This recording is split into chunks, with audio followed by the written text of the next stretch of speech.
நான் இன்றைக்கு இந்த செய்திக்காக நான் ஜெபிக்கும் போது கடந்த நாட்களிலே இந்த இரவிலே ஆண்டவர் கோபத்தை குறித்து பேசும்படியாக ஆண்டவர் இருதயத்திலே பேசினார். அப்போ நான் அப்படியே ஒரு தடுமாட்டத்தில், ஆண்டவரே இந்த கோபத்தை குறித்து ஏற்கனவே நிறைய மெசேஜ் எல்லாம் பேசியாச்சு. சமீபமாய் தான் 2-3 மாதங்களுக்கு முன்னாடி கூட கோபத்தை குறித்து செய்தி பேசியிருக்கிறேன். எங்கள் ஜனங்களை பார்த்தா ஒன்றுமே கோபப்படுற ஆட்கள் மாதிரியும் தெரில, எல்லாரும் ரொம்ப சாதுகளமாக இருக்கிறாங்க. ஸோ எங்கள் ஜனங்களுக்கெல்லாம் தேவை, எல்லாம் ஆட்டுக்குட்டி மாதிரி முகத்தை வச்சுட்டு இருக்காங்க அப்படின்னு நான் கொஞ்சம் தடுமாற்றமாய் அப்படியே ஜெபிச்சிட்டே இருக்கும்போது, ஆனால் ஆண்டவர் என்னுடைய இருதயத்தில் கண்டிப்பாக இல்லை, நீ கோபத்தை குறித்து அந்த வார்த்தையை நீ பேசணும். நிறைய பேர் கோபப்படுறாங்க, கோபத்தினால ஒரு சில ஆசீர்வாதங்கள் அல்ல, சிலருடைய வாழ்க்கையே நிறைய பேர் இழக்கிறாங்க. கோபம் அவங்களை அழிக்கிற சக்தி அப்படின்றதை குறித்து ஆண்டவர் என்னுடைய இருதயத்தில் பேசிக்கொண்டே இருந்தார்.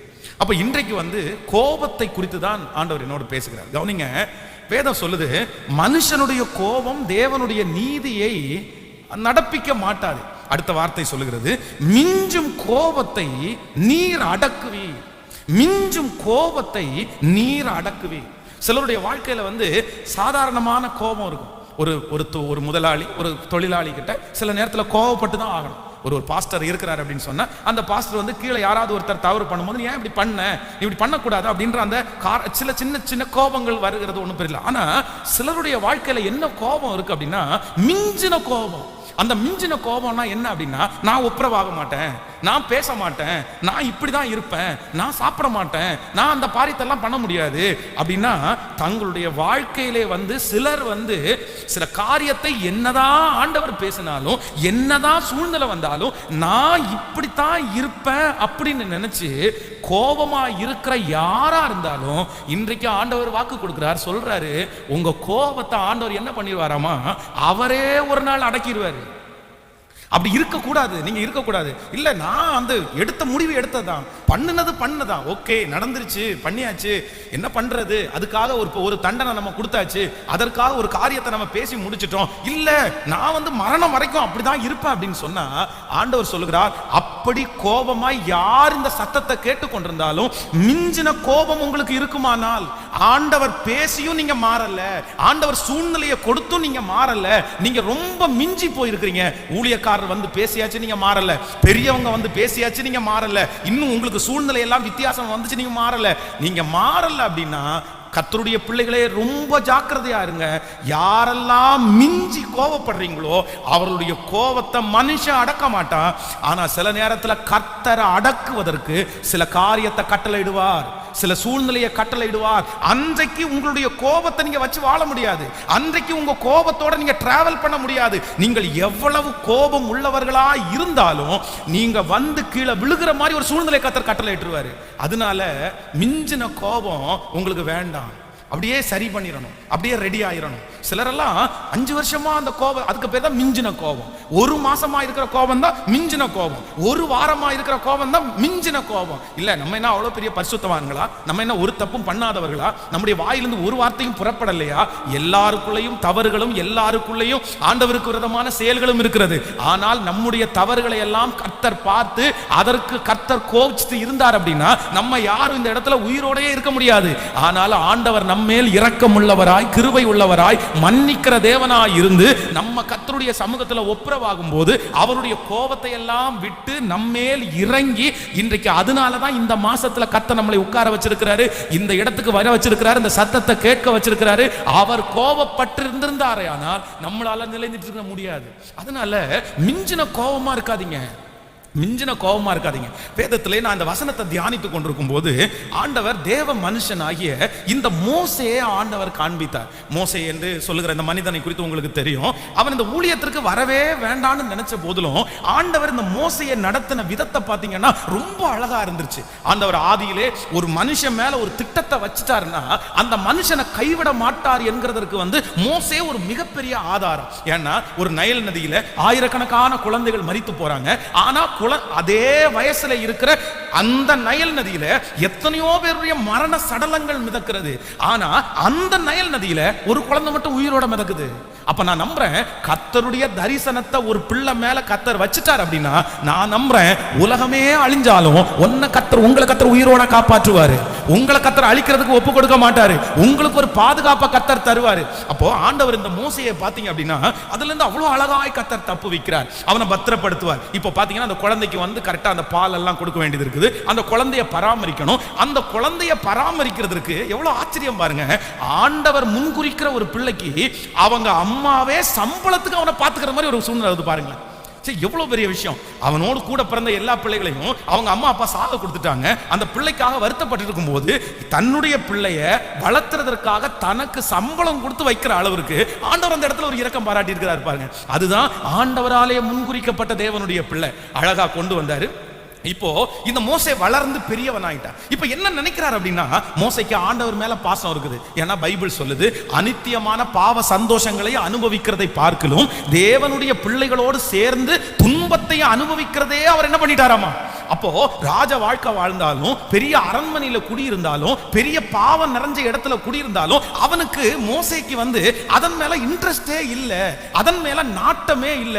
சில இடத்துல உங்களுக்கு நல்ல சோறு இருக்கும், சில இடத்துல உங்களுக்கு நிறைய பணம் இருக்கும், சில இடத்துல நிறைய மரியாதை இருக்கும், சில இடத்துல நிறைய அங்கீகாரம் இருக்கும், சில இடத்துல நிறைய உயர்வு உங்களுக்கு இருக்கும். ஆனா அந்த இடத்துல எதை மட்டும் நீங்க மிஸ் பண்ணுவீங்கன்னா, பரிசுத்தத்தை நீங்க மிஸ் பண்ணுவீங்க. அந்த இடத்துல நீங்க ஆண்டவரை தவற விடுவீங்க. நான் நம்புறேன், ஆண்டவர் இல்லாத ஒரு இடத்துல பணம் இருந்தாலும், பெருமை இருந்தாலும், பதவி இருந்தாலும், அதை வெறுக்கிற ஆண்டவருடைய பிள்ளையை தான் கர்த்தர் 20 லட்சம் ஜனங்களுக்கு தலைவனாய் கர்த்தர் மாற்றுவார். என்னை கேட்கிற அன்பு என் தேவனுடைய பிள்ளையே, நீ இருக்கிற இடத்துல ஆண்டவரை தவிர எல்லாம் இருக்கா? நான் நம்புறேன் அந்த இடம் உனக்குரிய இடம் அல்ல. ஆனா அதே நேரத்தில் ஆண்டவர் அந்த இடத்துல இருக்கிறாரு. வேற எதுவுமே இல்லைன்னு நினைச்சாலும் கர்த்தர் அதே இடத்துல உன்னை அலங்கரித்து பலப்படுத்தி உயர்த்தி உன்னை மகிமையாய் கொண்டு வருவதற்கு வல்லவராய் இருக்கிறார். அப்போ ஒரு தேவனுடைய பிள்ளை என்ன பண்ணணுமாமா? அனித்தியமான பாவ சந்தோஷங்களை வெறுக்கணுமா. ஆண்டவர் வாலிப தம்பியை எப்ப செலக்ட் பண்ணுவாரு, வாலிப தங்கச்சியை எப்ப செலக்ட் பண்ணுவாரு, நீ எப்ப ஆண்டவருக்காக பயன்பட முடியும்னா, உனக்குள்ள உலகத்தை பார்த்த உடனே வெறுப்பு வரணும், ஆசை வரக்கூடாது. அவனை மாதிரி செய்யணும்ன்ற விருப்பம் வரக்கூடாது, அவனை மாதிரி ட்ரெஸ் பண்ணிக்கணும்னு விருப்பம் வரக்கூடாது, அவனை மாதிரி போன் பேசணும்னு விருப்பம் வரக்கூடாது, அவனை போற அதை இதை பார்க்கணும்னு விருப்பம் வரக்கூடாது.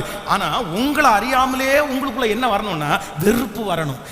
நீங்கள் வெறுப்பு வந்துச்சுன்னா நான் நம்புறேன் ஆண்டவர் உங்களை ஏவ தொடங்குறார்.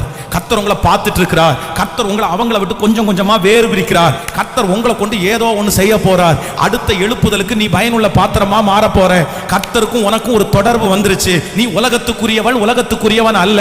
ஆண்டவர் உன்னை ஏதோ ஒன்ன செய்ய விரும்புகிறார். அப்படி உலகத்தில் இருக்கிற பிள்ளைகள் செய்கிற தவற உங்களுக்கு செய்கிறதற்கு விருப்பம் இல்லைன்னா நான் நம்புறேன் ஆண்டவருடைய கண்ணு உங்க மேல பற்றுச்சு, கர்த்தருடைய நிழல் உங்க மேல விழுந்துருச்சு. கரங்களை நன்றாய் தட்டி அப்படி இருக்கிறவங்க எல்லாம் நல்ல கரங்களை தட்டி நன்றி ஆண்டவரே, நன்றி ஆண்டவரே, நன்றி ஆண்டவரே. அனித்தியமான பாவ சந்தோஷத்தை வெறுக்கிறதற்கு எனக்கு ஒரு நல்ல இருதயத்தை, ஹல்லேலூயா, என்ன நீங்க தெரிஞ்சு கொண்டதற்காக நன்றி. அப்போ அனித்தியமான பாவ சந்தோஷங்கள் வந்து உங்களுக்கு சந்தோஷமா இருக்க கூடாது. ஐயோ பண்ணலாம், எனக்கு இது கிடைக்கலையே அப்படின்னு நினைக்க கூடாது. இந்த வாய்ப்பு கிடைக்கலையே நினைக்க கூடாது. எனக்கு கிடைக்காதது நல்லதுன்னு நீங்க நினைக்கணும். அப்பதான் கர்த்தருடைய கிருபை. அப்ப இந்த மோசே வந்து எல்லாத்தையும் அனுபவிக்கிறதை விட்டுட்டு தேவனுடைய பிள்ளைகளோடு சேர்ந்து துன்பத்தை அனுபவிக்கிறது. அப்ப எப்படியாவது இந்த ஜனங்களை மீட்டு எடுக்கணும்ன்ற ஒரு எண்ணம் மோசைக்குள்ள அந்த வீட்டில் இருக்கும் போதே உண்டாகிறது. ஆனா நான் நம்புறேன், ஜனங்களை மீட்டு எடுக்கிறது இந்த உலகத்தில் இருக்கிறவங்க சொல்லுவாங்க முள்ளால எடுக்கணும்னு சொல்லுவாங்க. என்னமா கேட்கல? முள்ளால தான் எடுக்கணும்னு நினைப்பாங்க. ஆனா முள்ளால எடுக்க முடியாது, முள்ளால எடுக்க முடியாது. அது வந்து தவறான. ஆண்டவர் சொல்றாரு, தீமையை தீமையினால வெல்லுன்னு சொல்லல. முள்ளால எடுக்கிறதுக்கு என்ன வசனம் அப்படி தெரியுமா? தீமையினால வெல்லுன்றதா முள்ளால எடுக்கிறது, அதுக்கு தான் அந்த வசனம். ஆனா ஆண்டவர் என்ன சொல்றாரு அப்படின்னா, தீமையை நன்மையினால வெல்லு. தீமையை நன்மையினால தான் ஜெயிக்க முடியும். கர்த்தருடைய வார்த்தை. அப்போ மோசைக்குள்ள ஒன்று எழும்புது, இல்ல இவங்களை இப்படி சும்மா விட்டா சரி வராது, நம்ம இந்த ஜனங்களை எப்படியாவது மீட்டு எடுக்கணும்னு அவனுடைய கோபம் அவனுக்குள்ள எழும்புது பாருங்க. கோபம் வந்த உடனே ஒரு மனுஷனை கொண்டு போட்டுறான். அந்த கோபமே அங்க இருந்து 40 ஆண்டுகள் தூர இடத்திற்கு அவனை கொண்டு போகக்கூடிய சூழ்நிலையில தள்ளப்பட்டது. இன்னைக்கு 3 காரியத்தை உங்களுக்கு முன்பாக நான் சொல்லி உங்களுக்காக ஜெபிக்க போறேன். என்ன அப்படின்னா, சில நேரத்தில் ஆண்டவருடைய பிள்ளைகளுடைய கோபம் வந்து சில முடிவை எடுக்கிறதற்காக உங்களை வழி நடத்துகிறது. ஆனா கோபத்துல நீங்க எடுக்கவே கூடாது, இந்த முடிவை எடுக்கக்கூடாது. இந்த 3 சூழ்நிலைகள் வந்தாலும் இந்த முடிவை நீங்க எடுத்துறாதீங்க அப்படின்ற ஒரு 3 காரியத்தை இன்றைக்கு உங்களோடு பேச போகிறேன். நன்றாய் கவனிங்கள். கோபத்துல ஆண்டவருடைய பிள்ளைகள் எடுக்கிற முடிவில் நீங்க என்னவா இருக்கணும்னா ரொம்ப கவனமா இருக்கணும். ஒரு கிட்டத்தட்ட ஒரு 6 ஆண்டுகள் இருக்கும் என்று நினைக்கிறேன். நான் வந்து சென்னையில இருக்கிற கோயம்புத்தூர்ல இருக்கிற இந்த ஜெயில், நம்ம கோயம்புத்தூர் ஒரு பெரிய ஜெயில் இருக்குது. இந்த ஜெயிலில் வந்து போகக்கூடிய ஒரு சூழ்நிலை எனக்கு கிடைத்தது. கிட்டத்தட்ட ஒரு 6 மணி நேரமாவது இருக்கும். ஒரு லாங் டைம், நிறைய நேரம் வந்து அந்த ஜெயிலில் இருக்கிற கைதிகளோட வந்து எனக்கு வந்து ஒரு டைம் கிடச்சிருச்சு. அவங்களோட ஷேர் பண்ணுறது, பேசுறதுக்கு, அவங்கள எல்லாம் போய் விசிட் பண்ணுறதுக்கு, யாரெல்லாம் எங்கே இருக்கு அப்படின்னு பார்க்கறதுக்காக ஒரு சான்ஸ் ஒன்று கிடச்சி. அதனால் நான் உள்ளே போயிட்டேன். அப்போ வந்து நிறைய பேர் என்கிட்ட வந்து ஒவ்வொருத்தரும் பார்த்து பேசிட்டு சிலருக்கு வந்து ஜோம் பண்ணி அப்படியெல்லாம் அனுப்பிட்டு இருக்கும்போது ஒரே ஒருத்தர்கிட்ட கேட்டேன். அவர் பார்க்கும்போது ரொம்ப சாதுவான ஒரு மனிதனாக இருந்தார். அப்போ அவரை பார்த்து கேட்டேன், ஐயா நீங்கள் வந்து இந்த ஜெயிலில் வர்றதற்கு என்ன மிஸ்டேக் நடந்துருச்சு, ஏன் என்ன ஆச்சு, உங்களுக்கு என்ன பிரச்சனை அப்படி? அப்போ அவர் ரொம்ப ஷாக்கான ஒரு நியூஸ் சொன்னார். அவர் சொன்னார், ஃபாதர் நான் வந்து எங்கள் மனைவியை ரொம்ப நான் நேசிப்பேன், ஆனால் எங்கள் 2 பேருக்குள்ளே ஒரு பெரிய வாக்குவாதம் வந்துருச்சு. அந்த சண்டை ரொம்ப பெருசாக முத்திருச்சு. உடனே எனக்கு கோபத்தை என்னால் அடக்கவே முடியல. நான் என்ன பண்ணிட்டேன் அப்படின்னா, எப்பவுமே நான் கோபப்பட்டேன்னா ஏதாவது ஒன்று தூக்கி எறிகிறதுக்கு எனக்கு வழக்கம். அதனால என் கையில் வந்து ஒன்று மாட்டிருச்சு, அது கட்டையாக இருந்துச்சு. நான் எடுத்து அவன் மேலே வந்து நான் வீசிட்டேன். அவளுக்கு கரெக்டாக கழுத்தில் இந்த இடத்துல பட்டுருச்சு. அது என்னன்னா அருவாமனை. இந்த அருவாமனை அவருடைய கழுத்துல பட்ட உடனே நிறைய பிளட் லாஸ் ஆகி இவர் பிளட்டை பார்த்த உடனே பயந்துட்டாரு, வெளியே போயிட்டாரு. அந்த அம்மா வந்து அந்த இடத்துலயே துடித்து இறந்து போயிட்டாங்க. இவர் ரொம்ப தூரம் போயிட்டார், ஏன்னா என்னமோ நடந்துருச்சு அப்படின்னு சொல்லி. ஆனா இவர்கிட்ட போலீஸ் தேடிட்டு இருக்கிறது எனக்கு அப்புறம் தான் தெரிஞ்சிருச்சு. அப்புறம் என்ன அரெஸ்ட் பண்ணிட்டாங்க. கிட்டத்தட்ட ஒரு 12 வருஷமா என்னமோ அவர் அந்த இடத்துல இருக்கிறேன் அப்படின்னாரு. வேற எந்த தப்பும் நான் பண்ணல. ஆனா நான் எடுத்த ஒரு கோபத்தினால எடுத்த ஒரு முடிவு என்னை இவ்வளவு தூரம் கொண்டு வந்து நிறுத்திடுச்சு சார். நான் இவ்வளவு கஷ்டப்படுறேன். நல்லா கவனிங்க, நீங்கள் கோபத்தினாலே எடுக்கிற சில முடிவுகள் வந்து ஆரம்பத்துல நல்லா இருக்கும், பிரச்சனை இல்லாத இருக்கிற மாதிரி தெரியும், பெல்லன் இருக்கும்போது அது ஒன்றும் பெருசா தெரியாது. ஆனால் ஒன்று நினைத்துக் கொள்ளுங்கள், கோபத்துல நீங்க எடுக்கிற சில முடிவுகள் வந்து வருங்காலத்துல உங்களுக்கு பெரிய ஆபத்தா மாறிடும். உங்களுடைய வாழ்க்கையில ஒண்ணுமே செய்ய முடியாத அளவுக்கு மாறிடும். சிலர் வந்து கோபம் வந்தா ஏதாவது தூக்கி வீசுறதெல்லாம் சிலருக்கு பழக்கமாயிருச்சு. ஆனா நான் நம்புறேன், ஆண்டவருடைய பிள்ளைகள் அப்படி செய்யலாமா? ஆண்டவருடைய பிள்ளைகளுக்கு அப்படி மிஞ்சி கோபம் வரலாமா? உங்க சரீரத்தில் அடக்க முடியாத அளவுக்கு கோபம் வரலாமா? அப்ப கோபம் வந்தா நீங்க வாயை திறந்து எது வேணாலும் பேசுவீங்களா? கோபம் வந்துச்சுன்னா யாரையாவது ஒருத்தரை நீங்க அடிப்பீங்களா? அப்புறம் எப்படி நீங்க ஆண்டவருடைய பிள்ளை? எப்படி ஆண்டவருடைய பலன் உங்களுக்குள்ள இருக்கிறது? தப்பு பண்ணாதீங்க. கோபத்தினால உங்க மனசு சொல்ற முடிவுல நான் நம்புறேன் பெரிய சாபத்தை நீங்க சம்பாதிச்சிடக்கூடாது. பெரிய சாபத்தை நீங்க சம்பாதிச்சிடக்கூடாது. நான் இதெல்லாம் உங்களுக்கு சொல்லணும், அதுக்காக தான் சொல்றேன். நான் என்னன்னா, ஒரு வாலிப தம்பி தன்னுடைய தகப்பனாரை வந்து நல்ல ஒரு தகப்பனை ஒரு பையன் திட்டுறான். நீ அப்படிப்பட்டவன் அப்படின்ற மாதிரி திட்டுறான். நான் சொல்றேன், இன்னைக்கு வரைக்கும் அவனுடைய வாழ்க்கையை பார்க்குறாங்க, அவனுடைய வாழ்க்கையில ஒரு முன்னேற்றம் கூட இல்லை. அவனுடைய தகப்பனார் வந்து அந்த வார்த்தையை அவன் சொல்லி, அவனுடைய கோபத்தின் நிமித்தமாய் அவன் சொன்ன வார்த்தையை சொல்லும் போது அவங்க அப்பாவுடைய இருதயம் அழுது அப்படியே அவருடைய குமுறாரு. அவருடைய குமுறல் வந்து இன்னைக்கு அவனுக்கு சாபமா மாறி இன்னைக்கு வரைக்கும் அவனால எதுவும் செய்ய முடியல. அதனால சில நேரத்தில் இந்த பிள்ளைங்க, வாலிப தம்பிங்க, தங்கச்சிங்க, நான் சொல்றேன், உனக்கு இந்த வயசுல எப்படிப்பா கோபம் வரும்? உனக்கு எப்படி? அப்ப நீ ஆண்டவருக்கு ரொம்ப பிரியமான பிள்ளையே அல்லவா? உங்க அம்மாவை நீ எதிர்த்து இப்படி பேசுற, உங்க அப்பாவை நீ எதிர்த்து இப்படி பேசுற, உன் கோபத்தை இந்த வயசுல நீ இவ்வளவு கோபப்படுவாயானா நீ வளரும் போது எப்படி நீ கோபப்படுவ? நீ எப்படி ஒரு இடத்துல போய் வேலை செய்ய முடியும்? நீ எப்படி ஒரு மேனேஜருக்கு நீ அடங்கி வாழ்வ? நீ எப்படி ஒரு கணவனா இருக்கு, நீ எப்படி ஒரு மனைவிக்கு நீ கோஆபரேட் பண்ணுவ? இவ்வளவு கோபம் உனக்கு வரலாமா? இவ்வளவு இந்த வயசுல உனக்கு இவ்வளவு கோபம் வரலாமா? வேணாம். நீ பெரிய ஆபத்துல நீ மாட்டிக்காதப்பா, நீ மாட்டிக்காத. ஆண்டவருடைய கோபத்துக்கு நீ ஆளாயிடக்கூடாது. ஆண்டவரத்துல தினமும் ஜெபிக்கணும். ஆண்டவரே, என்னுடைய கோபத்தை நான் அடக்கிறதல்ல, உங்க கோபத்தை நீங்க என்ன பண்ணணும்னா அழிக்கணும். பக்கத்துல இருக்கிற கையை பிடிச்சி சொல்லுங்க, கோபத்தை அடக்க வேண்டாம். சொல்லுங்க, கோபத்தை அடக்காதீங்க. ஆனா கோபத்தை நீங்க என்ன பண்ணணுமாமா? கேட்கல, அழிக்கணும். கோபத்தை நிறைய பேர் அடக்குறாங்க இன்னைக்கு. அவ்வளவுதான். நான் அடக்கிட்டு இருந்தேன் மாஸ்டர், நான் அடக்கிட்டு இருந்தேன், அமைதியா நான் வெளியே வந்து அடக்கிட்டு இருந்தேன். என்ன அடக்குறீங்க? கோபத்தை அடக்கி பிரயோஜனம் இல்லை. அடுத்து திருப்பி ஒரு நாள் வெளிப்படும், 10 வருஷம் தாண்டி வெளிப்படும். காரணம் வரும்போது முழுக்க மடை திறந்த வெள்ளம் போல வரும். அவ்வளவுதான். 10 நாள் பேச மாட்டீங்களா? அடக்கிட்டு வாயை மூடிட்டு, சரி வாயை மூடிட்டு அப்படியே போயிருவீங்க. ஆனா இந்த 10வது நாள் 10 நாளுக்கு சேர்த்து வச்சது அப்படியே கக்குவீங்க பாருங்க, அது 6 மாதிரி போயிடும். அதனாலதான் கர்த்தர் சொல்றாரு, உங்க கோபத்தை வந்து நீங்க அடக்கி பிரயோஜனம் இல்லை, அதை என்ன பண்ணிடணும்? நீங்க அழிச்சிடணும். வேண்டாம், அது அவ்வளவு அழிச்சிட்டேன், மறந்துட்டேன். அப்படி நீங்கள் இருப்பீர்களே ஆனால் உங்களை கொண்டு கர்த்தர் பெரிய காரியங்களை கர்த்தர் செய்வார். சோ இந்த மோசேக்கு இவ்வளவு பலன் இருந்தும் இவ்வளவு ஆசீர்வாதம் இருந்தும் எல்லாத்தையும் இழந்தது இந்த கோபம். அப்போ இந்த கோபத்துல எடுக்கிற முடிவு இருக்குல்ல, இதுல ரொம்ப கவனமா இருக்கணும். ஒரு வார்த்தை பேசுறதுக்கு முன்னாடி யோசிக்கணும். ஆனா பேசினதுக்கு அப்புறம் யோசிச்சு எந்த பிரயோஜனமும் இல்லை. நான் உங்களுக்கு சொல்கிறேன், நான் ஓப்பனாக சொல்லணும்ல அப்படின்னா, என்னுடைய வீட்டில் நான் இருக்கும்போது என்ன மாதிரி ஒரு கோபக்காரன் எதிர்க்கவே முடியாது. ரட்சிக்கப்படுறதுக்கு ஆண்டவரை ரொம்ப நெருங்கிறதுக்கு முன்னாடி ஒரு நாள் எப்படி கோபம் வருதுப்பா. எங்கள் அண்ணன் நான் அப்போல்லாம் சட்டையெல்லாம் எங்களுக்கு கிடைக்காது. ஆனால் நான் என் சட்டையெல்லாம் ரொம்ப பத்திரமா வச்சுக்குவேன். நான் எப்போவுமே அயன் பண்ணி, எங்கள் ஊரில் அயன் பண்ண முடியாது. ஒரே ஒரு வீட்டில் கறி அயன் பாக்ஸ் இருக்கும், அந்த பெட்டி. அதுக்கு கியூவில் 4 பேர் நிற்பாங்க. அது ஒரு வாரத்துக்கு முன்னாடியே சொல்ல வச்சு வாங்கி அதில் இந்த தேங்காய் தொட்டியெல்லாம் போட்டு நல்லா எரித்து அழகாக அயன் பண்ணி ஒரு சட்டையை மாட்டிருக்கிறேன். நான் எதுக்கு? அடுத்த வாரத்துக்கு கல்யாணத்துக்கு. இந்த வாரமே மாட்டிட்டேன்.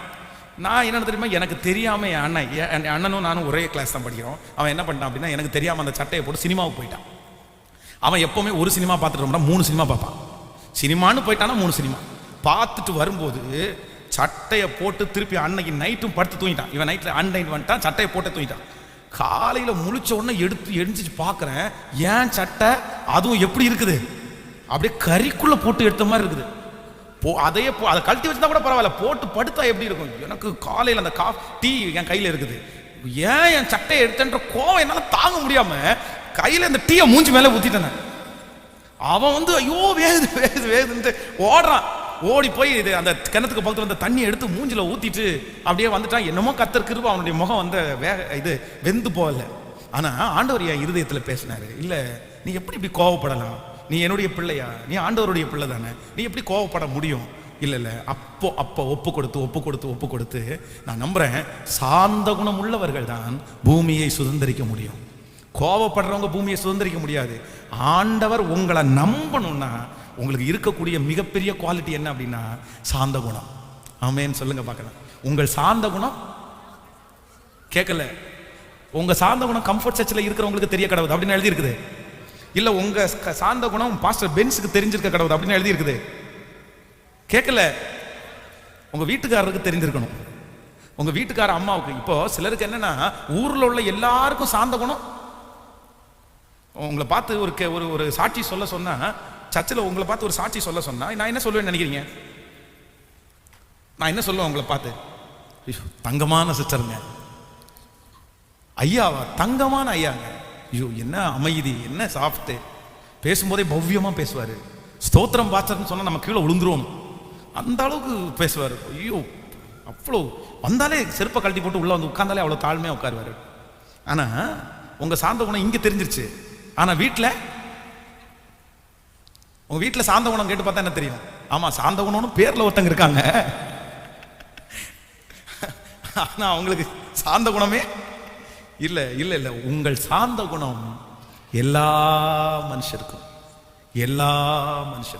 அப்ப இன்னைக்கு ஒரு தீர்மானம் எடுங்க. ஆண்டவரே, என்னுடைய கோபத்துல ஒரு நாள் நான் அவசரப்பட்டு என்ன பண்ண மாட்டேன்னா, இந்த சத்தத்தை கேட்கிற யாரோ ஒருத்தட்ட ஆண்டவர் பேசிட்டு இருக்கிறாரு. நீங்க என்ன முடிவை மனசுல நினைச்சிட்டு இருக்கீங்கன்னு எனக்கு தெரியல, எந்த முடிவை எடுத்திருக்கீங்கன்னு தெரியல. ஆனா நான் நம்புறேன், நீங்க நல்லா இருக்கும்போது முடிவெடுங்க, தப்புல. நீங்க ஜெபம் பண்ணும்போது முடிவெடுங்க, தப்புல.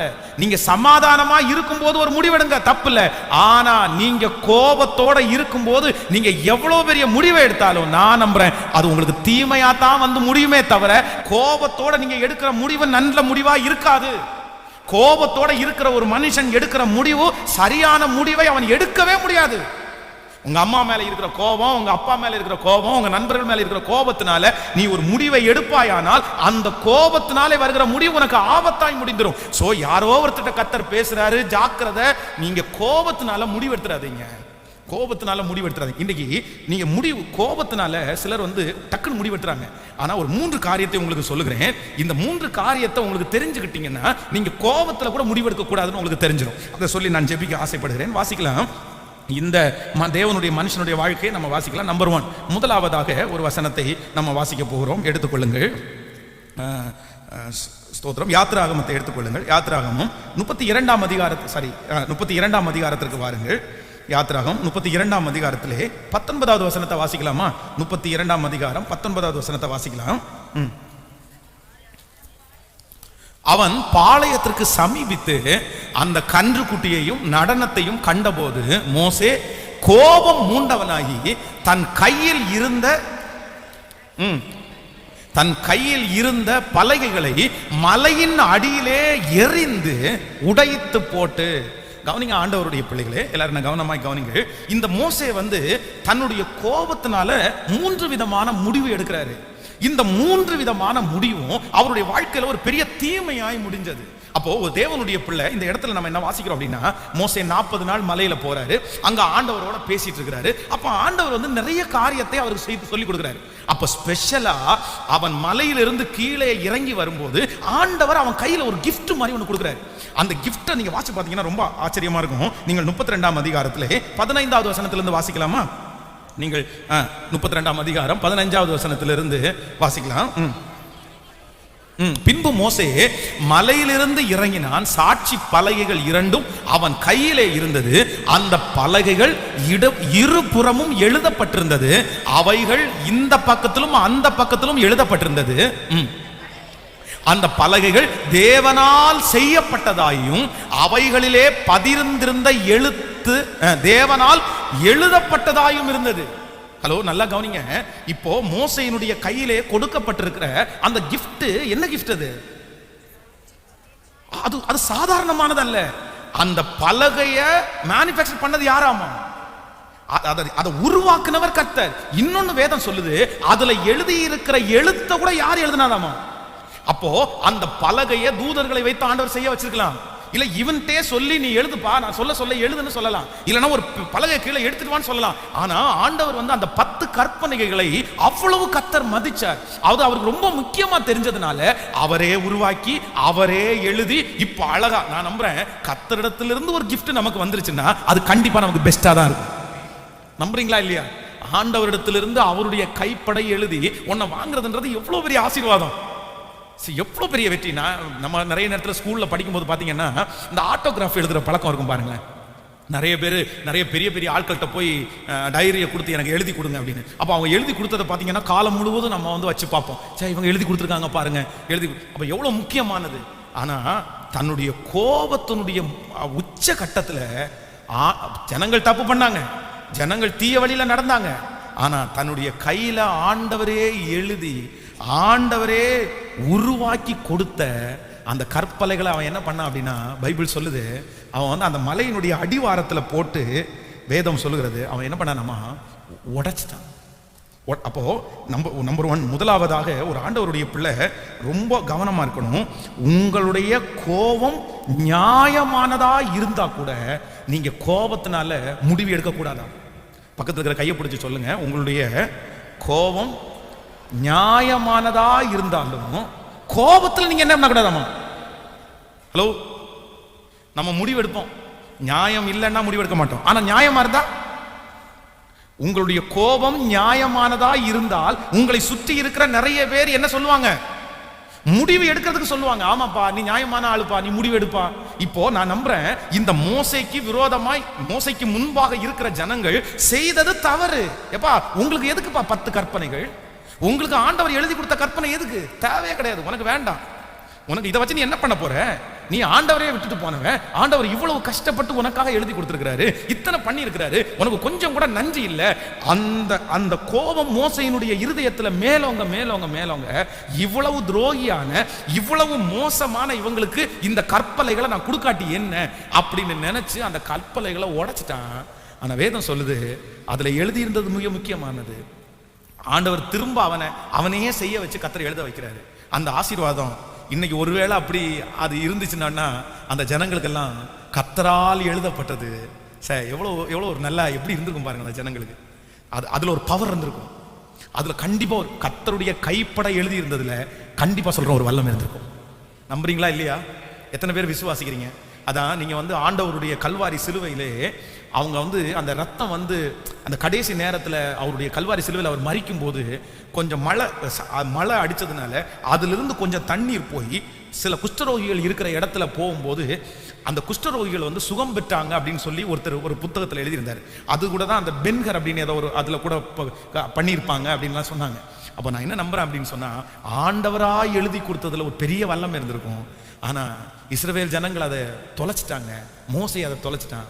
காரணம் என்ன அப்படின்னா, தன்னுடைய கோபம் நியாயமா இருந்தாலும் அவன் அந்த இடத்துல அந்த முடிவை என்ன பண்ணிருக்க கூடாதுன்னா, இன்னைக்கு இந்த சத்தத்தை கேட்கிற அன்பு ஆண்டவருடைய பிள்ளையே, யாரோ ஒருத்தர் இந்த இடத்துல என் கோபம் நியாயமானது அதனால தான் நான் பேச மாட்டேன், என் கோபம் நியாயமானது அதனால தான் நான் வந்து பழி வாங்குவேன், என் கோபம் நியாயமானது அதனால தான் நான் இப்படி பண்றேன் அப்படின்னு யாரோ ஒருத்தர் இருப்பீர்களே. ஆனால் நான் நம்புறேன் உங்களுடைய கோபம் நியாயமானது தான், அதை கர்த்தர் ஒத்துக்கிறார். ஆனா உங்க கோபம் நியாயமானது ஆனாலும் நீங்க என்ன பண்ணிடக்கூடாதுன்னா, முடிவு மட்டும் யாருடைய கையில் என்ன? சத்தமா சொல்லுங்க, எல்லாருமே கையை உயர்த்தி சொல்லுங்க, ஆண்டவரே என்னுடைய கோபம் நியாயமானதா இருந்தாலும் சொல்லுங்க, முடிவு சொல்லுங்க, முழு பலத்தோட சொல்லுங்க, ஆண்டவரே ஆண்டவரே முடிவு உம்முடையது. சொல்லுங்க எல்லாரும் முழு பலத்தோட சொல்லுங்க, ஆண்டவரே முடிவு உம்முடையது, முடிவு உம்முடையது. சொல்லுங்க, முழு பலத்தோட சொல்லுங்க. நீங்க சொல்ல சொல்ல கர்த்தர் அதை கேட்கட்டும், கேட்கட்டும். ஆண்டவரே முடிவு உம்முடையது, ஆண்டவரே முடிவை நான் எடுக்க மாட்டேன். சொல்லுங்க, முழு பலத்தோட சொல்லுங்க, தகப்பனே நான் ஆண்டவரே இந்த சூழ்நிலையில நான் முடிவு எடுக்காதபடி என்னை நீர் காப்பாற்றுவீராகன்னு சொல்லி ஜெபம் பண்ணுங்க. தகப்பனே நீர் என்னை காப்பாற்றுவீராக, நீர் என்னை காப்பாற்றுவீராக, நீர் என்னை காப்பாற்றுவீராக, நீர் என்னை காப்பாற்றுவீராக. நீங்க எண்ணாகமம் 22ஆம் அதிகாரத்திலே 27வது வசனத்தை கூட வாசிக்கலாமா? எண்ணாகமம் 22ஆம் அதிகாரம் 27வது வசனத்தை வாசிக்கலாமா? 22ஆம் அதிகாரம் சீக்கிரம் 27வது வசனத்திலே வாசி. கழுதை கர்த்தருடைய தூதனை கண்டு பிலேயாமின் கீழ் படுத்து கொண்டது. பிலேயாம் கோபம் மூண்டவனாகி கழுதையை தடியினால் அடித்தான். உடனே கர்த்தர் கழுதையின் வாயை திறந்தார். அப்பொழுது பிலேயாமை பார்த்து, நீ என்னை இப்பொழுது 3 தரம் அடித்தது அடிக்கும்படி நான் உமக்கு என்ன செய்தேன் என்றது. கவனிங்க, பிலேயாம் வந்து ஒரு கழுதை ஏறி போறாரு. இப்ப வந்து அந்த கழுதை வந்து போகுது, முன்னாடி யார் நிக்கிறா? தூதன் இருக்கிறார். தூதன் நின்ன உடனே இந்த கழுதைக்கு தெரியுது, ஆனா யாருக்கு தெரியல? அதான் அந்த கழுதைக்கு தெரியுது, பிலேயாமுக்கு என்ன பண்ணல தெரியல. சிலது அப்படிதான், நமக்கு முன்னாடி தூதன் நிக்கிறதுக்கு நமக்கு தெரியாது, ஆனா கழுதை குட்டிக்கெல்லாம் தெரியும் பாருங்க. அப்ப இந்த கழுதை என்ன பண்ணுதுன்னா, அந்த தூதனுக்கு முன்னாடி போகாம அந்த செவர்புறமா போய் சேர்ந்து அது தப்பிக்கணும்னா போகுது. போன உடனே இவனுடைய கால் என்ன பண்ணுதுன்னா, அந்த செவர்ல வந்து சராய்க்குது. கால் அடி கோவம் வருது வந்து, ஏன்னா என்ன பண்ணிட்டு இருக்கிற, எதுக்கு இந்த பக்கம் நீ போன, கோவம் வருது. அடுத்த ஒரு டைம், இப்ப 3வது டைம் இவனுக்கு கோவம் ரொம்ப அதிகமாகி, என்ன இப்படி பண்றேன்னு தடி எடுத்து அடிச்சான. ஒரு ஊழியக்காரன் வந்து தடி எடுத்து ஒரு முடிவு பண்ணி, இது வரைக்கும் அந்த கழுதை இப்படி சொல்லுங்க ஒரு நாள் கூட நடந்ததில்லை, ஒரு நாள் கூட இந்த கழுதை இப்படி பண்ணது இல்லையே. இன்னைக்கு என்னமோ புதுசா நடக்குது, சரி என்னன்னு கேட்கலாம், என்னன்னு ஆராய்ஞ்சு பார்க்கலாம், அந்த புத்தி வரல. காலு சராச்ச உடனே இவருக்கு கோபம் எங்க ஏறுது சொல்லுங்க. நம்ம நிறைய பேருக்கு அப்படிதான், இதுக்கு கோபம் வந்துச்சு அப்படின்னா இதுக்கு முன்னாடி செஞ்ச எந்த நன்மையும் நமக்கு முன்னாடி என்ன பண்ணாது. பக்கத்துல கையை பிடிச்சி சொல்லுங்க, உங்களுக்கு ஞாபகம் இருக்கான்னு கேளுங்க. கோபம் வர்றதுக்கு முன்னாடி நீங்க கோபப்படுற மனுஷங்க வந்து முன்னாடி செஞ்சது உங்களுக்கு ஞாபகம் வரணும். கையை கொடுத்து சொல்றீங்களா? கை கொடுத்து சொல்லுங்க, முன்னாடி செஞ்சது என்ன பண்ணணும் ஞாபகம் வந்தா உங்களுக்கு என்ன வராது. இத்தனை வருஷமா என் கூட இந்த கழுதை இருக்குது, ஒரு நாள் கூட இப்படி பண்ணலையே, இன்னைக்கு இப்படி பண்ணுதே, என்னப்பா உனக்கு பிரச்சனை அப்படின்னு கீழே இறங்கி தடவி கொடுத்திருந்தா அந்த கழுதை வந்து ஆணு கத்தி இருக்காது, மெதுவா பேசியிருக்கும். ஐயா நீங்க போறது ஏசப்பாவுக்கு பிரியம் இல்ல, முன்னாடி யார் நின்றுருக்கா? தூதன் நின்றுருக்காரு, ஒப்பு கொடுங்க, நம்ம 2 பேரும் வீட்டுக்கு போவோம்னு சொல்லியிருக்கோம். இப்போ இவருக்கு ரொம்ப கோவம் வந்து ஒரு முடிவு எடுத்துறாரு. இதை இன்னைக்கு ஒரு சாத்தாம, அதை நம்ம நிறைய பேர் முடிவு எடுப்பல, ஒரு கேள்வி நாக்க பிடுங்கிறது மாதிரி கேட்காம நான் வீட்டுக்கு வரமாட்டேன். இன்னைக்கு 2ல் 1 பார்க்காம நான் இன்னைக்கு 2ல் 1 பார்க்க மாட்டேன். ஏன் அப்படின்னா எனக்கு தெரியும் என் முடிவு, என்னுடைய கோபத்தில் என்ன இருக்கு. ஹலோ, நியாயம் இருந்தாலே நமக்கு என்ன கேட்க தோணுது? 2ல் 1 கேட்காம விட மாட்டேன், 1 பார்க்காம விட மாட்டேன். ஏன் இப்படி பண்ண, ஏன் இப்படி பண்ண, ஏன் இப்படி செஞ்ச? ஆனா ஆண்டவர் அந்த இடத்துல பிலேயாம் இடத்துல பேசுறாரு, உன் கோபம் நியாயமா இருந்துதான், அது உன் காலை கொண்டு போய் திறச்சிருக்க கூடாது, இப்படி செஞ்சிருக்க கூடாது. ஆனா அது ஏன் இப்படி பண்ணிருச்சுன்னு யோசிச்சியா? எதனால இந்த பிரச்சனை வந்துச்சுன்னு நினைச்சியா? என்ன காரணம்னு நினைச்சியா? உன் ஜெப குறைவா, உபவாச குறைவா, கீழ்ப்படியாமையா, ஒப்பு கொடுக்கலையா, இல்ல கர்த்தருக்கு விரோதமான பாவமா? ஆண்டவருடைய பிள்ளைங்கள் ரொம்ப கவனமா இருக்கணும். கோபத்துல நீங்க எப்படி முடிவெடுத்துடக்கூடாது அப்படின்னு சொன்னா, ஆண்டவரே என் கோபம் நியாயமானதா இருந்தா கூட நான் என்ன பண்ண மாட்டேன்? கையை உயர்த்தி சொல்லுங்க பார்க்கலாம். ஆமென். சவுலை கொல்லுவதற்காக சுற்றி இருக்கிற எல்லா ஊழியக்காரர்களும் தாவீதை பார்த்து சொல்றாங்க, கொன்றுங்க கொன்றுங்க, கர்த்தரே சவுலை உங்க கையில ஒப்பு கொடுத்துட்டாரு. உங்களுக்கு சவுல் மேல இப்ப இருக்கிற கோபம் எல்லாம் என்னது? நியாயமானது. அந்த மனுஷன் சாக வேண்டியவன், உங்க கைனாலதான் அவன் சாகணும். ஆனா நியாயம் இவன் பட்சத்துல இருந்தாலும் தாவீது என்ன சொல்றான் அப்படின்னா, முடிவு யார் கையில்? என்ன சிஸ்டர், நியாயம் உங்க பக்கத்துல இருக்கலாம் சிஸ்டர், பிரதர், நியாயம் உங்க பக்கத்துல இருக்கலாம் பிரதர், ஆனா முடிவு யாருடையது? கேட்கல. சொல்லுங்க, ஆண்டவரை பார்த்து கையை கொடுத்து சொல்லுங்க, ஆண்டவர் முடிவு உம்முடையது. சொல்லுங்க, முழு பலத்தோட சொல்லுங்க, முடிவு உம்முடையது. எல்லாரும் முழு பலத்தோட சொல்லுங்க, முடிவு உம்முடையது ஆண்டவர். ஆனா யாரோ ஒருத்தரோட ஆண்டவர் தெளிவா பேசிட்டு இருக்கிறாரு, யாரோ ஒருத்தரோட தெளிவா பேசிட்டு இருக்கிறாரு. முடிவு உங்களுடையது இல்லை, முடிவு உங்களுடையது இல்லை, முடிவு உங்களுடையது அல்ல. முடிவு யாருடையது அப்படின்னா, ஆண்டவரே உம்முடையது, ஆண்டவரே உம்முடையது, ஆண்டவரே உம்முடையது. ஆமென். ஸோ நம்பர் 1, முதலாவதாக உங்களிடத்துல நியாயம் இருந்தாலும் கோபத்தில் நீங்க என்ன பண்ணிடக்கூடாதாமா? சமாதானமா இருக்கும்போது எடுங்க, கோபத்தில் இருக்கக்கூடாது. நம்பர் 2, இரண்டாவதாக இன்னொரு காரியத்தை கூட நம்ம வாசிக்கலாமா? எடுத்துக்கொள்ளலாம். நீங்கள் யாத்ராகமம் 2ஆம் அதிகாரத்திலே 12வது வசனத்தை வாசிக்க போறோம். யாத்ராகமம் 2ஆம் அதிகாரத்திலே 12வது வசனம். 2ஆம் அதிகாரம் 12வது வசனம். அங்கும் இங்கும் பார்த்து ஒருவரும் இல்லை என்று அறிந்து எகிப்தியனை வெட்டி அவனை மணலிலே புதைத்து போட்டான். அடுத்த வசனம். அவன் மறுநாளிலே வெளியே போன போது எபிரேயனான மனுஷன் இருவர் சண்டை போட்டு கொண்டிருந்தார்கள். நல்லா கவனிங்க ஆண்டவர், போதும், நல்லா கவனிங்க ஆண்டவர் பிள்ளைகளே. இந்த இடத்துல மோசையினுடைய கோபத்திலே எடுத்த இரண்டாவது முடிவு. முதலாவதாக கோபத்தில் அவன் எடுத்த ஒரு முதல் முடிவு என்ன அப்படின்னா, கற்பலைகளை உடைச்சு நாசம் பண்ணிட்டாங்க, அது ஒரு முடிவு. இரண்டாவதாக இந்த இடத்துல என்ன பண்ணுதுன்னா, ஒரு எபிரேயனை ஒரு எகிப்தியனை அடிக்கிறத பார்த்த உடனே மோசைக்கு என்ன வருது?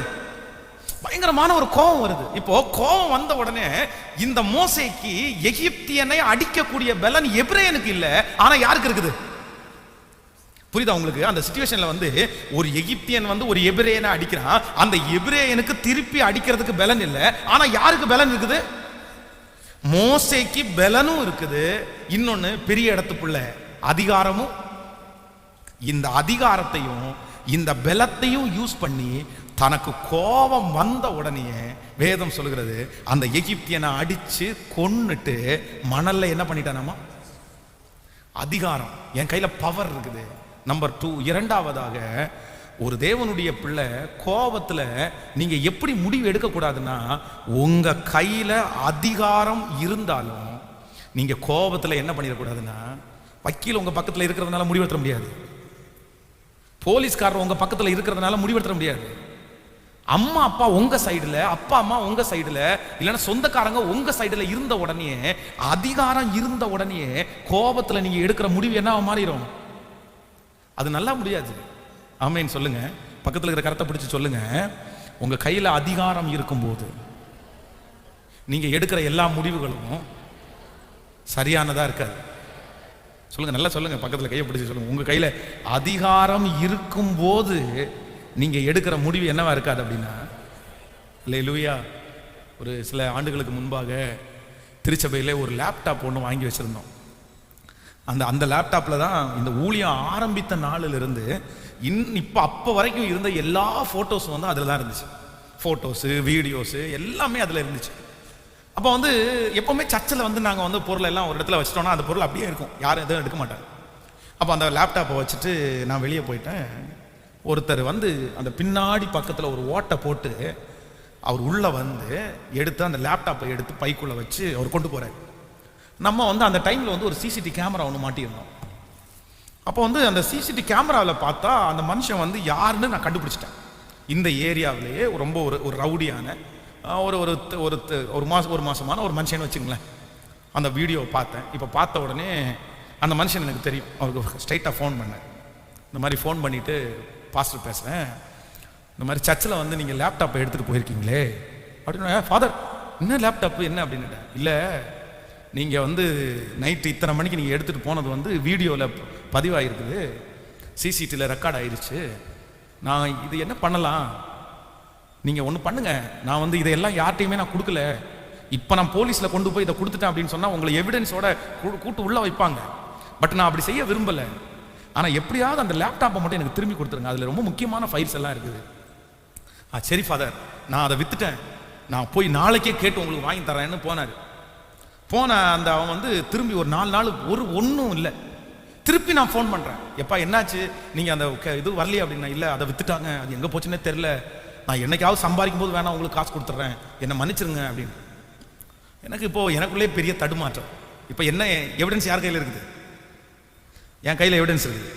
நான் கொண்டு போய் கொடுத்தா கண்டிப்பாக எங்கே இருந்தாலும் அவன் எதாவது பண்ணி தரணும், வாங்கி தரணும், அவனை கண்டிப்பாக வந்து மாட்டி விட்டுருவான்.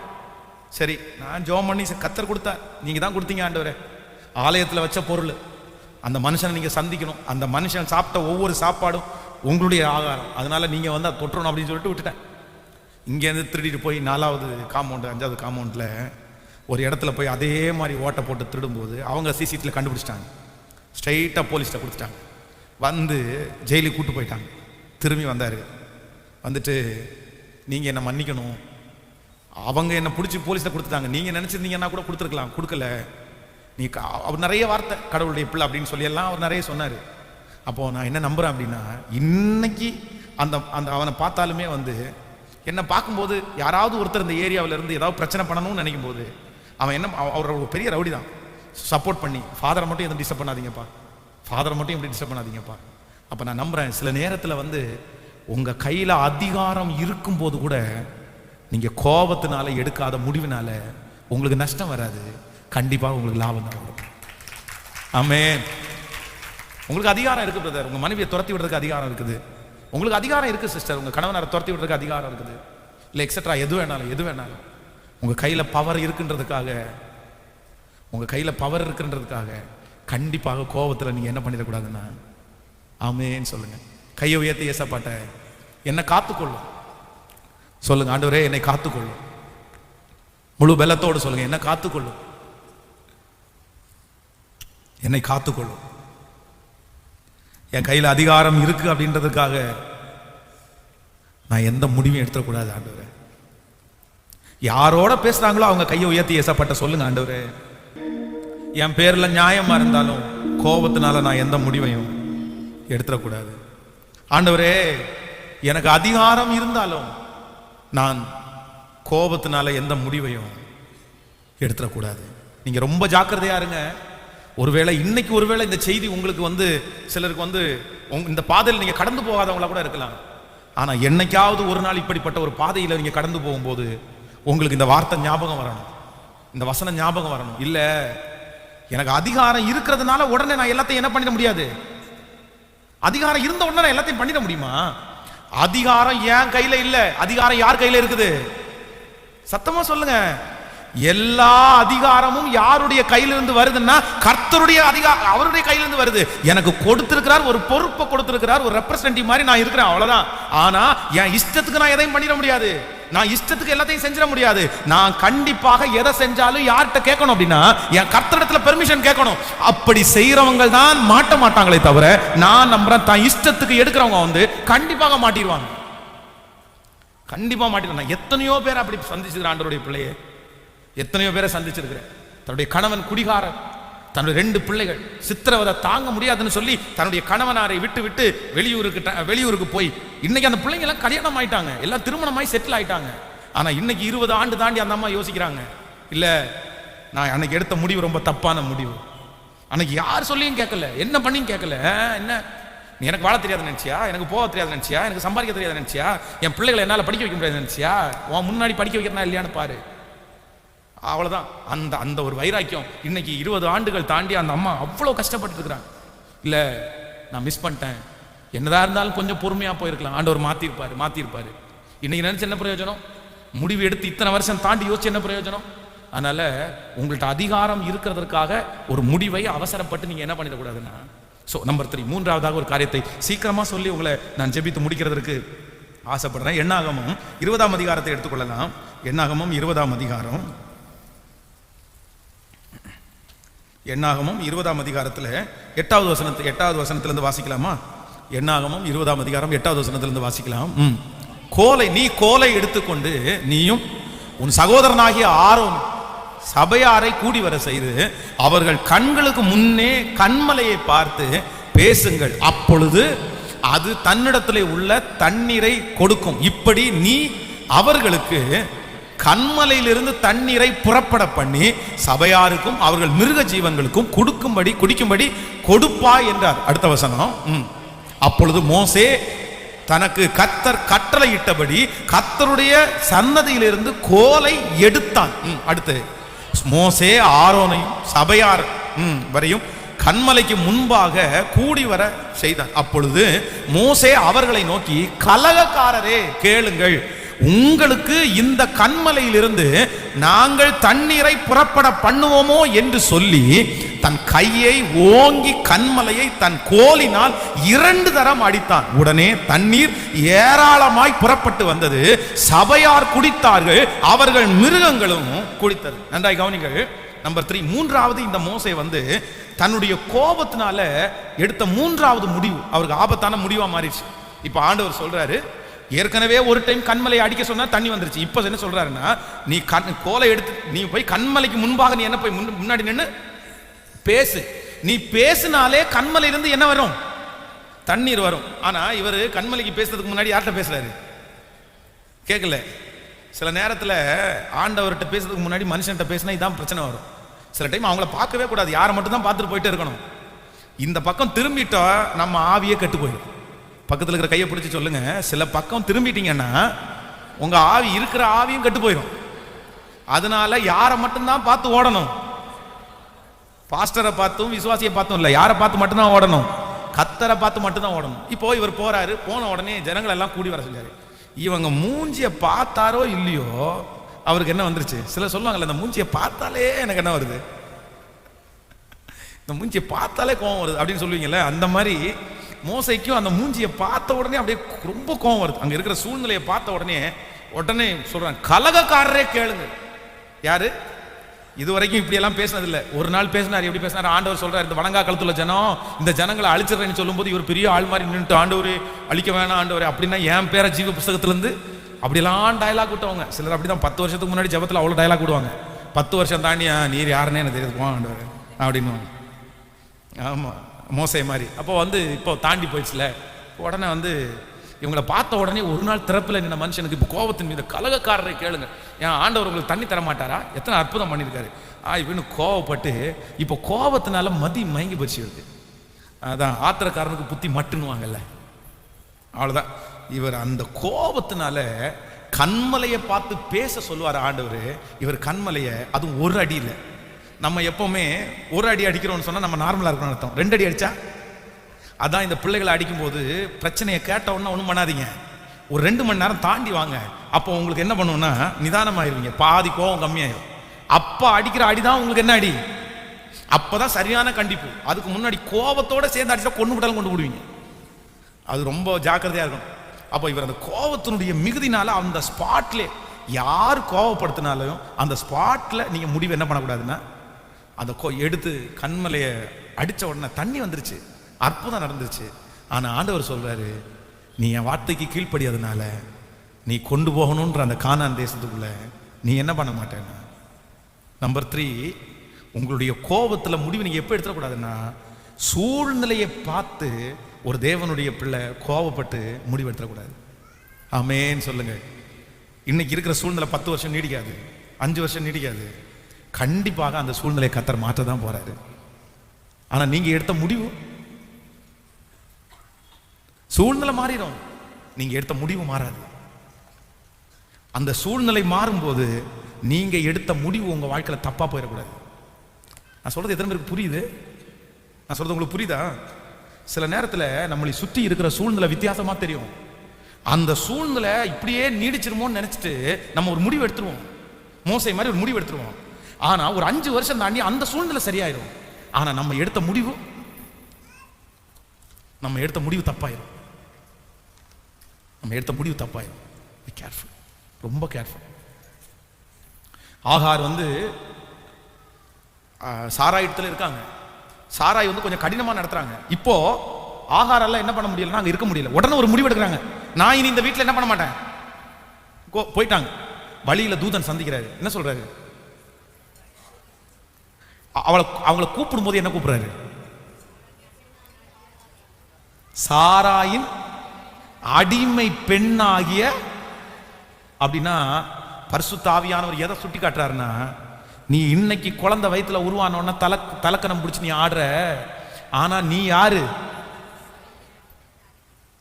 இன்னைக்கு உனக்கு இது வந்த உடனே அப்படின்னு நினைக்கிற. ஆனா நீ யாரு? சாராயின் அடிமை பெண்ணாகிய ஆகாரே, நீ எங்க இருந்து வர? நீ எங்க? உடனே இந்த அம்மா என்ன சொல்றாங்கன்னா, ஆண்டவரே நான் வயிற்றுல கர்ப்பிணியா இருக்கிறேன், ஆனா என்னால இந்த அம்மாவுடைய தொந்தரவு. உடனே ஆண்டவர் என்ன சொல்றாரு அப்படின்னா, நம்மளா இருந்தா என்ன பண்ணணும்? சரி சரி சரி சாமி போயிரு, நீ வாயு மேயமா இருக்க, இந்த நேரத்தில் இப்படியெல்லாம் நீ என்ன பண்ணக்கூடாது. ஆனா தூதன் என்ன சொல்றாரு தெரியுமா? நீ போய் உன் நாச்சியார் அண்டையிலே. ஹலோ, என்ன சொல்றாரு? நான் உன்னை உயர்த்துவேன், நான் உன்னை ஆசீர்வதிப்பேன், நீ ஆபிரகாமுடைய பிள்ளைய வயிற்றுல சுமக்கிறதே ரொம்ப பெருசு, நீ போய் அடங்கி இரு, ஒரு நாள் உனக்கு சந்தோஷம் வரும் அப்படின்னு சொல்றாரு. இப்போ ரொம்ப கவனம், ரொம்ப கவனம். ஆண்டவரே என் கோபத்தில் நான் எந்த முடிவும் எடுக்காதபடி என்னை இப்போ சொல்லுங்க பார்க்கலாம். அப்படியே தூங்கிட்டு டக்குன்னு உங்களை தட்டி எழுப்பி கேட்டாங்கன்னா நீ 3 சொல்லணும். கோபத்தில், ஹலோ, கோபத்தில் நியாயம் இருந்தாலும் முடிவு எடுக்கக்கூடாது. நம்பர் 2. 2வது, உங்க கோபத்தில் அதிகாரம் இருந்தாலும். நம்பர் 3. 3வது, உங்க கோபத்தில் சூழ்நிலை சரியில்லைன்னாலும் முடிவு யார் கையில? கோபப்பட்டாலும் அப்படி முழுங்கிட்டு அவ்வளவுதான், நீங்க பார்த்துங்க ஆண்டவரே. அப்போ நான் நம்புறேன், நீதிபரராகிய கர்த்தர், இறங்குகிற கர்த்தர் உங்களுக்கு இரக்கம் செய்யாம இருப்பார். எப்பொழுதும் அவங்க கஷ்டப்படுறவங்க பக்கத்துல என் ஆண்டவர் இருக்கிறார்.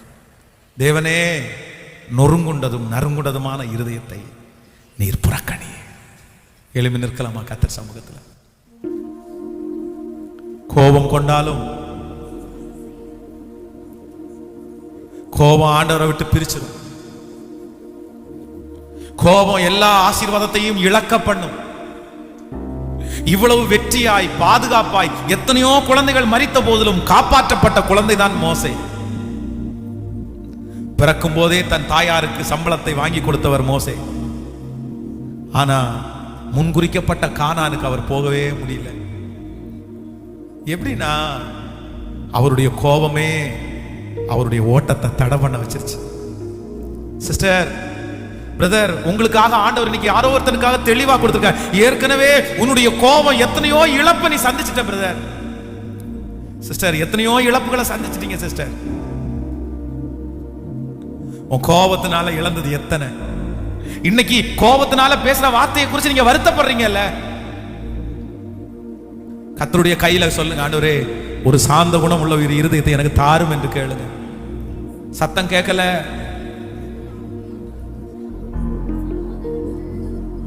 ஜீசஸ். இந்த ஒரு நிமிஷம், இந்த வாலிப தம்பிங்க தங்கச்சிங்க கவனிங்க, இந்த டீன்ஸ் பிள்ளைங்க அதை கவனிங்க. இந்த வயசு தான் உங்களுக்கு கோபம் ரொம்ப அதிகமா வர்ற வயசு. தொட்டதுக்கு பிடிச்சதுக்கெல்லாம் கோபப்படும். அதுவும் பெற்றோர்கள்ட்ட தான் கோபம் அதிகமா வரும். ஆனா ஜாக்கிரதை, உங்க அம்மா வடிக்கிற ஒவ்வொரு கண்ணீருக்கும், உங்க அப்பா வடிக்கிற ஒவ்வொரு கண்ணீருக்கும் நீ கண்டிப்பா கணக்கு கொடுக்கணும் தம்பி, கண்டிப்பா கணக்கு கொடுக்கணும் தங்கச்சி. உங்க அம்மா உங்க அப்பா உன்னுடைய கண்ணீரை அவங்களே மன்னிச்சாலும் அந்த கண்ணீருக்கு நீ கணக்கு கொடுத்தே ஆகும். அதனால நீ ஏன் கோவப்படுற? உனக்கு உனக்கு உனக்கு சாப்பாடு செய்து வைக்கிற உங்க அம்மாட்ட நீ கோவப்படுறியாப்பா? உனக்கு ஊட்டி விடுற அம்மாட்ட அப்பாட்ட நீ கோவப்படுறியாப்பா? நீ நோயாளியா படுத்திருக்கும் போது நீ பேசுற உங்க ஃப்ரெண்டா வந்து உன்னை பார்க்க போறான், உங்க அம்மா தான் உன்னை கூட்டு போய் அங்க போறாங்க, உங்க அப்பா தான் உன்னை கூட்டு அங்க ஹாஸ்பிட்டலுக்கு போறாரு, அவர்கிட்ட கோவப்படுற, அந்த அம்மாட்ட கோவப்படுற. காலையில இருந்து உன்னை எழும்புற வரைக்கும் உன்னை பார்த்து உனக்காக அழுது, உனக்காக முழங்கால் பண்ணிட்டு உங்க அம்மாட்ட உனக்கு எப்படி கோவப்பட தோணுது? உனக்கு மனசாட்சியே இருக்காதாப்பா, உனக்கு மனசாட்சியே இருக்காதாப்பா. ஒன்னும் தெரியாத ஃப்ரெண்டு உன்னை வஞ்சிக்கிறவன் அவன்கிட்ட போயிட்டு கோவப்படுறது இல்லப்பா. சொல்ல நிறைய கணவனர் உன் மனைவி உங்களுக்காக சாப்பாடை செஞ்சு வச்சுட்டு காத்துட்டு இருக்க, உன் மனைவி காத்துட்டு இருக்கிறான். ஆனா வீட்டுல எழும்பி நடை வாசல்ல கால் வச்ச உடனே உங்க மனைவி அவ்வளவு திட்டுறீங்க. ஒரு டம்ளர் தண்ணிக்கு, ஒரு கிளாஸுக்கு, ஒரு கொஞ்சம் மறந்து ஒரு உப்பு ஜாஸ்தியா போட்டதுக்கு. என்ன பிரதர் இது, என்ன பிரதர் இது? உன் கோபத்தை எல்லாம் கொஞ்சம் யோசிச்சு பாருங்க. இந்த உன் கோபத்துல ஏதாவது ஒரு நியாயம் இருக்கா? இதே இன்னொருத்தட்ட போய் நீ கோவப்படுவீங்களா? கோவப்பட முடியுமா? நல்லா நினைச்சுக்குங்க, உங்களை நேசிக்கிறவங்க உங்களுக்கு கிடைக்கிறது ரொம்ப ரேர். உங்களை நேசிக்கிறவங்களை நீங்க இழந்துட்டீங்கன்னா உங்க வாழ்க்கையில் இருக்கிற பெரிய இழப்பு அது. உங்களை நேசிக்கிறவங்களை இழக்காதீங்க. ஒரு காலம் தாண்டதுக்கு அப்புறம் சிலருடைய மனசு கல்லாயிரும்பா. சில கணவனாருடைய மனசு கல்லாயிரும், சில மனைவியுடைய மனசு கல்லாயிரும். இவருக்கு எவ்வளவு செஞ்சாலும் அப்படிதான், இவருக்கு எவ்வளவு செஞ்சாலும் அந்த மாதிரி ஒரு கல்லாக்கிட்டாங்கன்னா அதுக்கப்புறம் கஷ்டம் பிரதர், கஷ்டம் சிஸ்டர். எதுக்கு நீங்க கோவப்படுறீங்க சொல்லுங்க? எதுக்கு கோவப்படுறீங்க? ஒரு ஹோட்டல்ல போய் உட்கார்ந்து 5 நிமிஷம் லேட்டான அவங்க கோவம் வருது? இல்ல இல்ல. ரோட்ல போகும்போது பசிக்குது, ஒரு சாக்லேட் வாங்கி வாயில போட்டு போறீங்கல்ல, அதே இருந்து வீட்டுல வரும்போது உடைக்கிறீங்க, அந்த அளவு உங்களுக்கு கோவம் வருதா? மிஞ்சும் கோவத்தை அக்கிரமமா கோவப்படக்கூடாது பிரதர், அனாவசியமா கோவப்படாது. உங்க கோவத்துல நியாயம் இருக்குதா? சரி, ஏதோ ஒரு விதத்துல முடிவெடுக்க கூடாது, ஆனா நியாயம் இருக்குதா? கோவத்துல ஒரு நியாயம் இருக்கு. உங்க கோவத்துல என்ன நியாயம் இருக்கு நீ யோசிச்சு பாரு. ரொம்ப ரொம்ப கவனம். ஆண்டவருக்கு முன்னாடி நம்ம என்ன பண்ண இருக்கணும்? நீதியா நிக்கணும், நீதியா நிக்கணும். ஆண்டவரே கேளுங்க, வாலிப தம்பிகள் தங்கச்சி தயவு செய்து நீ ஒப்பு கொடு சாமி, நீ ஒப்பு கொடு. நான் நம்புறேன் இன்னைக்கு எனக்கு கர்த்தர் இந்த ஆசீர்வாதத்தை கொடுத்துருக்காருன்னா, என் அம்மா அப்பாவுடைய கண்ணீரை ஒரு நாள் கூட நான் கேட்டது, ஒரு நாள் கூட எங்க அம்மா அப்பாவுடைய கண்ணீரை வடிக்க வச்சதே இல்லப்பா. எங்க அம்மா எனக்காக அழுதுருக்காங்க, எங்க அப்பா அழுதுருக்காரு. எது தெரியுமா? 9 மாசம் பெட்ல தூங்காம படுத்துக்கிறேன், பைத்தியக்காரன மாதிரி. தூக்க மாத்திரை கொடுத்து எனக்கு தூக்கம் வரல. அப்ப எங்க அம்மா என் தலைமாட்டில் உட்காந்து அழுத கண்ணீர் அப்படியே என் மூஞ்சில விழுது. எங்க அப்பா கால் மாட்டு பக்கத்துல உட்காந்து அழுற அந்த கண்ணீர் விழுது எனக்காக. அவங்க அப்பதான் அழுதுக்காங்களே தவிர ஒரு நாள் கூட யாருக்காகவும் என் அம்மா அப்பாவை கண்ணீர் வடிக்க வச்சதே இல்லைங்க. நான் ஒரு ஃப்ரெண்டோட போயிட்டேன், ஒரு பொண்ணுகிட்ட பேசி எங்க அம்மா அப்பா அப்படிலாம் செஞ்சதே இல்லைங்க. ஏன் அப்படின்னா எங்க அப்பா அப்ப இருக்கும்போதே எங்க அம்மா ஒரே ஒரு முட்டையை கொடுத்தா அந்த முட்டையில ஷேர் பண்ணுவார் எங்க அப்பா. அந்த முட்டையை பிச்சு எல்லாரும் கொடுப்பாரு. எப்படி அந்த அந்த உணர்வு எங்க அப்பா சாப்பிட்டு நினைச்சா அவர் தான் காலைல இருந்து உழைச்சிட்டு வர்றாரு, அவருக்கு தான் அந்த முட்டை கொடுக்கணும். நாங்க படிக்க தான் போயிருக்கிறோம், ஆனா அவர் எங்க பிச்சு எல்லாரும் கொடுப்பாரு. உங்க அப்பா உங்க அம்மா பண்ணது தியாகம் எல்லாம் கொஞ்சம் இல்ல சாமி, நிறையப்பா. நீ தனியா உட்கார்ந்து ஒரு நாள் யோசிச்சுப்பாரு. ஏதோ ஒரு சில அப்பாங்கள் வந்து முரட்டான அப்பாங்க இருக்கலாம், இல்லைன்னு சொல்லல. ஏதோ ஒரு சிலர் இருப்பாங்க. 90% அப்பா அம்மாங்க வந்து பிள்ளைகளுடைய நன்மையை விரும்புறவங்க தான் இருப்பாங்க. அதனால உன் அம்மா அப்பாவை கோவப்பட்டு இனி உன் சத்தம் வீட்டுல வரக்கூடாது. நீ சத்தம் போட்டு பேசக்கூடாது. நீ சத்தம் போட்டு உன் வீட்டுல கோவப்பட்டு பேசுறேன்னா கர்த்தர் உன் மேல பிரியமா இருக்க மாட்டாரு, கர்த்தர் உன் மேல பிரியப்பட மாட்டாரு. அப்படி கோவப்படுத்துற மாதிரி ஒரு சூழ்நிலை வரும்போது அவங்க செஞ்ச தீமையை நினைக்காத, நன்மையை மட்டும் நினைப்பா. நீங்க நன்மையை மட்டும் நினைங்க. அவங்க செஞ்ச நன்மை உன் கண்ணு முன்னாடி வரும். சரி, இத்தனை நன்மை செஞ்சாங்களே பரவாயில்ல, விட்டுருவோம். அப்பா ஆண்டவர் பட்சத்துல கர்த்தர் கிருபையா இருப்பார். ஹல்லேலூயா, ஹல்லேலூயா. நான் வீணாகி பாழாகி வந்து நிற்கிறேன். நான் வீணாகி பாழாகி வந்து நிற்கிறேன். நானாகவே வந்து நிற்கிறேன். பிரசனத்தில் வந்து நிற்கிறேன். நீ இன்று என்னை ஏற்றுக்கொள்வீரா? ராஜ்யத்தில் சேர்த்து கொள்வீரா? நானாகவே சத்தமா பாடிக்கொண்டே இயேசுவே இயேசுவே இயேசுவே நீர் என்னை ஏற்றுக்கொள்வீரா? ஓ ஹல்லேலூயா, ஓ எல்லாருடைய கரங்களை உயர்த்தி சொல்லுவோம். யோசேப்பை போ, யோசேப்பை போ நான்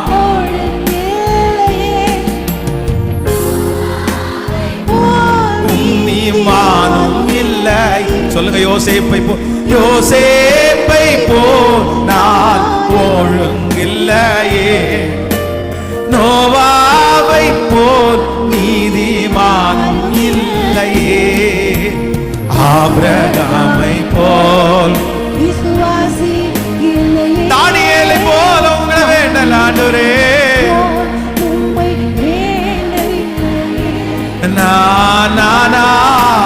தானாக வந்து இயேசுவே, நானாக வந்து நிற்கிறே,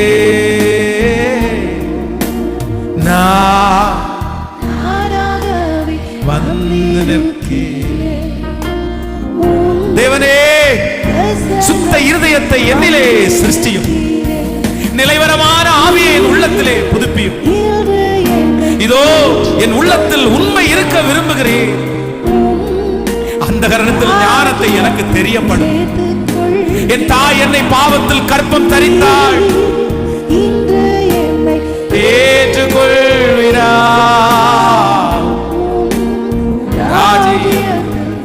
சேர்த்துக்கொள். தகப்பனே, என்னுடைய பிள்ளைகள் எல்லாருக்காகவும் நான் ஜெபிக்கிறேன்.